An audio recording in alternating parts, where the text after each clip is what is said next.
जय हिंद दोस्तों। चंद्रमा 1 अगस्त की रात को पूरी दुनिया में पहले की तुलना में 14 गुना बड़ा दिखाई दिया और पहले की तुलना में 30 गुना ज्यादा चमकीला दिखाई दिया।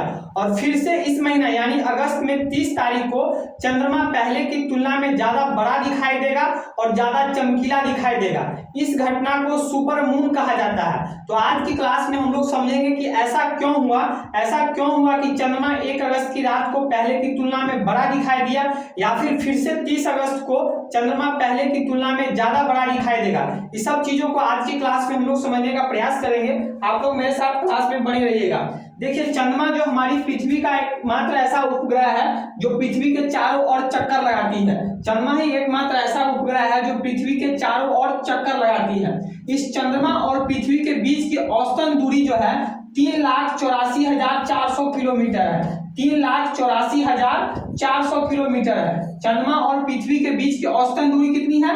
3,84,400 किलोमीटर है। चंद्रमा की जो चंद्रमा के प्रकाश की जो चाल है वो आपको 3 लाख किलोमीटर पर सेकेंड है। 3 लाख किलोमीटर पर सेकेंड है, यानी 1 सेकेंड में चंद्रमा की प्रकाश 3 लाख किलोमीटर की दूरी तय करती है। इस हिसाब से चंद्रमा के प्रकाश को पृथ्वी तक आने में 1.3 सेकेंड का टाइम लग जाता है। कितना? 1.3 सेकेंड का टाइम लग जाता है। यानी चंद्रमा का प्रकाश पृथ्वी पर कितने देर में पहुंचता है? 1.3 सेकेंड में चंद्रमा का प्रकाश पृथ्वी पर पहुंच जाता है। अब चंद्रमा और पृथ्वी के बीच की दूरी हमेशा तो एक जैसी नहीं रहेगी। एक जैसी तभी रहेगी जब चंद्रमा पृथ्वी का गोलाकार में चक्कर लगाएगी। लेकिन चंद्रमा पृथ्वी का गोलाकार में चक्कर तो नहीं लगा रही है, ये अंडाकार आकार में पृथ्वी का चक्कर लगा रही है। कहने का मतलब ये हो गया कि ये समझिए कि ये पृथ्वी हो गया बीच में और ये चंद्रमा हो गया। और चंद्रमा और पृथ्वी के बीच की दूरी तभी बराबर होगी जब चंद्रमा पृथ्वी के चारों ओर चक्कर गोलाकार आकार में लगाएगी। लेकिन चंद्रमा ऐसा तो कर नहीं रही है।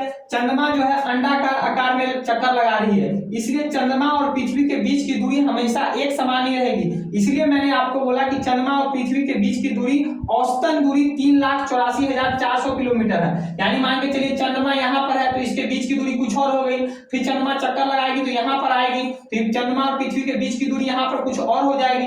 यहाँ पर फिर चंद्रमा आगे आएगी तो यहाँ पर दूरी और कम हो जाएगी। यहाँ पर आएगी फिर दूरी बढ़ेगी, फिर दूरी कम होगी। तो कहने का मतलब हो गया कि चंद्रमा और पृथ्वी के बीच की दूरी हमेशा एक जैसी नहीं रहती है, क्योंकि ये अंडाकार आकार में जो है पृथ्वी का चक्कर लगाती है। अब देखिए, जब चंद्रमा पृथ्वी के सबसे नजदीक होगी, जब चंद्रमा ये चंद्रमा हो गया, जब चंद्रमा पृथ्वी के सबसे नजदीक होती है इसको कहा जाता है उपभू। क्या कहा जाता है? उपभू। वहीं जब चंद्रमा पृथ्वी के सबसे दूर होती है, यहाँ पर देखिए चंद्रमा पृथ्वी के सबसे दूर है, मान लीजिए यहीं पर सबसे दोनों यहाँ पर ही सबसे दूर रहेगी, क्योंकि अंडाकार आकार में चंद्रमा पृथ्वी का चक्कर लगा रही है। तो यहाँ पर चंद्रमा पृथ्वी से सबसे दूर है, इसको कहा जाता है अपभू। इसको क्या कहा जाता है?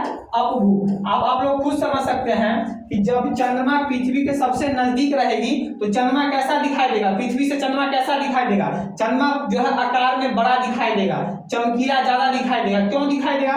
क्योंकि कोई चीज अगर नजदीक से हम देखते हैं तो वो हमें बड़ा दिखाई देता है, और कोई चीज अगर हम दूर से देखते हैं तो हमको छोटा दिखाई देता है। जैसे एग्जांपल में मान के चलिए ये रिमोट हो गया। इस रिमोट को अगर हम लोग नजदीक से देखते हैं तो हमको ये बड़ा दिखाई देगा, लेकिन इसी रिमोट को हम दूर से देखेंगे तो फिर ये रिमोट हमको छोटा दिखाई देगा।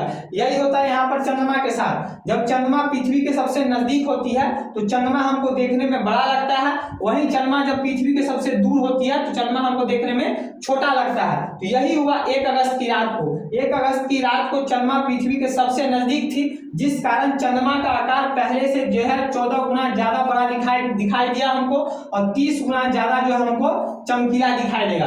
और फिर से इस महीने की 30 तारीख को यानी 30 अगस्त को चंद्रमा पृथ्वी के सबसे नजदीक होगा और चंद्रमा हमको पहले की तुलना में बड़ा दिखाई देगा। इसी को कहा जाता है सुपर मून। इसको क्या कहा जाता है? Super moon. यानी सुपर मून मतलब क्या हो गया? चंद्रमा। सुपर मतलब हो गया सुपर डुपर। तो चंद्रमा जब पृथ्वी के सबसे नजदीक होती है इसको कहा जाता है सुपर मून। ये बात आप लोग समझ गए? सुपर मून क्यों किसे कहते हैं? चंद्रमा जो है पृथ्वी के सबसे नजदीक होती है उसी को सुपर मून कहा जाता है। जब चंद्रमा पृथ्वी के सबसे नजदीक होती है इसी कारण चंद्रमा का आकार जो है बड़ा दिखाई देता है। अब हम लोग ये समझते हैं कि सूर्य का प्रकाश चंद्रमा पर कैसे पड़ता है और चंद्रमा उस प्रकाश को कैसे पृथ्वी पर भेजता है। इस बात को हम लोग समझते हैं। सबसे पहले तो आप लोग को ये बात याद रखना है कि कभी भी हमको चंद्रमा का पूरा भाग नहीं दिखाई देता है। चंद्रमा का हमको सिर्फ और सिर्फ 59% भाग ही दिखाई देता है। कितना भाग दिखाई देता है? 59% ही भाग दिखाई देता है, आधे से कुछ ज्यादा भाग हमको चंद्रमा का दिखाई देता है। इसी कारण हमको चंद्रमा कभी जो है कटा हुआ शेप में आपको दिखाई देगा, कभी चंद्रमा फुल शेप में दिखाई देगा,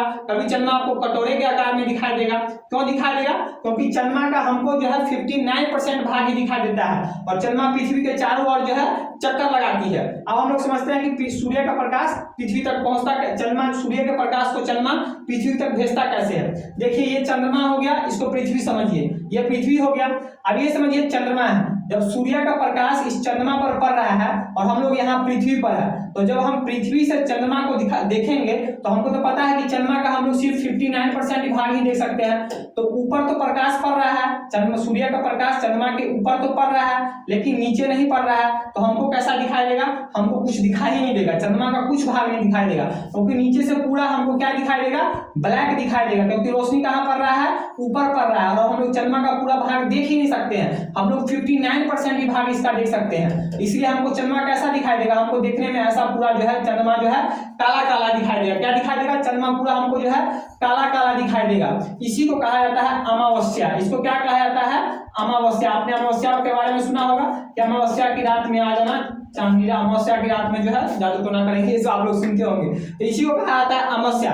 अब फिर देखिए चंद्रमा चक्कर लगाते हुए आगे बढ़ेगी, पृथ्वी का चक्कर लगाते हुए, तो फिर मान के चलिए चंद्रमा चक्कर लगाते लगाते यहाँ पर आ गई, तो अब चंद्रमा का इस शेप में है, तो फिर सूर्य का रोशनी चंद्रमा पर पड़ेगा, तो ये वाला भाग हमको चंद्रमा का तो दिखाई देगा, लेकिन ये वाला भाग हमको नहीं दिखाई देगा क्योंकि ब्लैक रहेगा, हम लोग इसको देख ही नहीं सकते हैं। तो चंद्रमा का ये वाला भाग, तो यहाँ पर हमको चंद्रमा देखने में कैसे लगेगा? हमको चंद्रमा यहाँ पर देखने में इस शेप का लगेगा। किस शेप का लगेगा? इस शेप का। थोड़ा डायग्राम मेरा बेकार है, तो चंद्रमा यहाँ पर आपको देखने में कैसे लगेगा? इस शेप में लगेगा। ठीक है, फिर चंद्रमा आगे बढ़ेगी, चंद्रमा बढ़ते बढ़ते मान के चलिए यहाँ पर आ गई, फिर सूरज का रोशनी चंद्रमा पर पड़ रहा है, तो यहाँ नीचे वाला भाग हमको तो ब्लैक दिखाई देगा। अब यहाँ हमको चंद्रमा देखने में कैसे लगेगा? इस शेप में लगेगा चंद्रमा हमको देखने में। किस शेप में लगेगा? इस शेप में, ऐसे इस आकार में चंद्रमा दिखाई देगा। और फिर चंद्रमा ऐसे करते करते नीचे करते फिर सूरज पृथ्वी के सामने कैसे आएगी, तो यहाँ हमको जो है सूरज का रोशनी पूरा चंद्रमा पर ऐसे पड़ेगा, तो ऊपर वाला भाग हमको पूरा दिखाई देगा, नीचे वाला भाग तो हम देख ही नहीं सकते क्योंकि चंद्रमा का 59% ही भाग हम लोग देखते हैं, तो ऊपर वाला भाग सिर्फ हमको यहाँ पर दिखाई देगा। तो हमको चंद्रमा देखने में कैसे लगेगा? पृथ्वी से, तो पृथ्वी से हमको चंद्रमा देखने में पूरा ऐसे गोलाकार में दिखाई देगा कि चंद्रमा पूरा निकला हुआ है, लेकिन पूरा तो हम लोग देख ही सकते हैं, लेकिन हमको देखने में क्या लगेगा कि चंद्रमा हम पूरा निकला हुआ है। इसी को क्या कहा जाता है? इसको कहा जाता है पूर्णिमा कहा जाता है। क्या कहा जाता है? कि पूर्णिमा की रात में आ जाना। क्या कहा जाता है? पूर्णिमा कहा जाता है। ठीक है, फिर चंद्रमा आगे बढ़ेगी, फिर चंद्रमा ऐसे आगे बढ़ते बढ़ती जाएगी, तो यहाँ पर आ गई, तो फिर यह इस शेप में सूरज का रोशनी यहाँ पर पड़ेगा, तो फिर हमको यहाँ पर चंद्रमा देखने में कैसा लगेगा? पृथ्वी से इस शेप में चंद्रमा हमको दिखाई देगा, ऐसे चंद्रमा दिखाई देगा। कैसे दिखाई देगा? ऐसे। फिर आगे बढ़ी, तो फिर आगे जब बढ़ी तो चंद्रमा यहाँ पर आया, तो ये वाला भाग ब्लैक हो जाएगा, सिर्फ ये वाला भाग दिखाई देगा, तो फिर हमको जो है ऐसे चंद्रमा कैसे देखने को मिलेगा? यहाँ पर ऐसे देखने को मिलेगा। फिर आगे ऐसे बढ़ते बढ़ते ये प्रोसेस चलता रहेगा। जब चंद्रमा अमावस्या से पूर्णिमा की तरफ जाता है तो इसको कहा जाता है शुक्ल पक्ष। क्या कहा जाता है? शुक्ल पक्ष, या फिर इसको अमावस्या कहा जाता है, सॉरी अमावस्या कहा, अजोरिया कहा जाता है। शुक्ल पक्ष कहा जाता है या फिर अजोरिया कहा जाता है। आपने सुना होगा कि अभी अजोरिया का राज चल रहा है। अजोरिया यानी हमको चंद्रमा दिखाई देता रहता है, इसे कहते हैं अजोरिया। भोजपुरी में एक अच्छा गाना भी है, गोरिया चांद के अजोरिया नियन गोर बारू हो, ताहर जोर नहीं थे कोनो बेजोर बारी हो। तो जब चंद्रमा अमावस्या से पूर्णिमा की तरफ जाता है तो इसको कहा जाता है शुक्ल पक्ष या अजोरिया कहा जाता है। वहीं चंद्रमा जब पूर्णिमा से फिर अमावस्या की तरफ जाया जाता है तो इसको कहा जाता है कृष्ण पक्ष। क्या कहा जाता है? कृष्ण पक्ष। कृष्ण पक्ष इसलिए कहा जाता है क्योंकि आप सभी को पता है कि कृष्ण जी काले थे, सांवले थे, और यहाँ हम जाते हैं तो जब पूर्णिमा से अमावस्या की तरफ चंद्रमा जाता है तो हमको ब्लैक ब्लैक दिखाया जाता है, इसलिए इसको कहा जाता है कृष्ण पक्ष या अनहरिया कहा जाता है। क्या कहा जाता है? अनहरिया की रात चल रहा है। क्या चल रहा है? अनहरिया की रात चल रहा है। बात समझ गए? अनहरिया चल रहा है। अब चंद्रमा जो है अमावस्या से पूर्णिमा की तरफ जाने में जो है 14 दिन का समय लेता है। कितने दिन का समय लेता है? 14 दिन का, यानी 14 दिन में चंद्रमा जो है अमावस्या से पूर्णिमा तक पहुंच जाता है, और फिर पूर्णिमा से अमावस्या तक जाने में चंद्रमा कितने दिन का समय लेता है? 14 दिन का समय लेता है। कितने दिन का समय लेता है? 14 दिन का समय लेता है। तो 14 दिन ये हो गया अमावस्या से पूर्णिमा, और 14 दिन हो गया पूर्णिमा से अमावस्या। तो 14 प्लस 14 कितना हो गया? 28 हो गया। यानी चंद्रमा जो है कितने दिन में पृथ्वी का एक चक्कर काट लेता है? 28 दिन में जो है एक दिन का चंद्रमा जो है 28 दिन में पृथ्वी का एक चक्कर काटता है।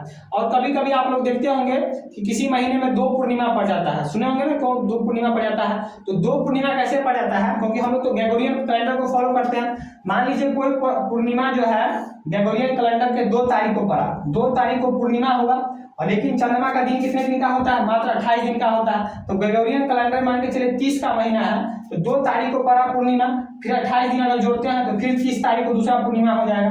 तो ऐसे क्या होता है, किसी किसी महीने में हमको 2 पूर्णिमा देखने को मिल जाता है, क्योंकि चंद्रमा का दिन कितने दिन का होता है, 8 ही दिन का होता है, 28 दिन का होता है, लेकिन ग्रेगोरियन कैलेंडर 30 दिन 31 दिन का होता है। तो किसी किसी महीना में हमको 2 पूर्णिमा देखने को मिल जाता है। इसको कहा जाता है ज्योग्राफी में आपको ब्लू मून। क्या कहा जाता है, ब्लू मून।